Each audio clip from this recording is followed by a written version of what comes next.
Another Gulf War veteran believes he witnessed a similar triangle UFO just over a year later in the same area.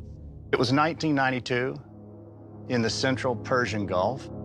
I was a Navy cryptologic technician trained in Persian Farsi, the national language of Iran. I often deployed to the Persian Gulf, where we provided theater-level support to intelligence, surveillance, and reconnaissance missions. This is probably one of the more highly trained individuals that the U.S. military and the intelligence community has.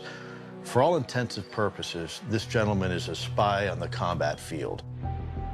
The Gulf War had ended only a year earlier. Tensions remained high. Michael Vai was on the USS Mobile Bay, patrolling the Persian Gulf, not far from the location of JT's Saudi Arabia sighting. I was temporarily assigned, and I was taking some time to come get some fresh air and see what was going on.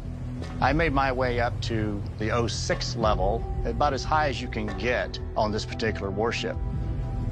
I was up there just sightseeing, skylarking, as they say in the Navy. There were no flight ops underway, and all of a sudden, there was a pulsing sound that I felt as much as heard. It was a very low-frequency rumble, between a rumble and a pulse. Like a... I looked up, and there it was. It was the most pristine, equilateral, black triangle flying directly over our ship, as if it had flown right up our wake.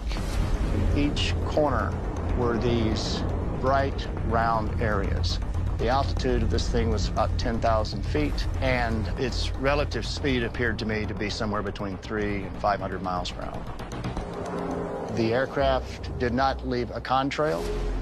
It was absolutely stunning, majestic. From the time that I first saw the craft until it faded from view, it was no more than 10 seconds. So I went back down below deck, and I saw no indication that this thing was being tracked on radar. At the speed at which I had seen this thing passing overhead, it should have still been on the radar picture. It was in broad daylight, a direct overflight of some of the most sensitive airspace on the planet.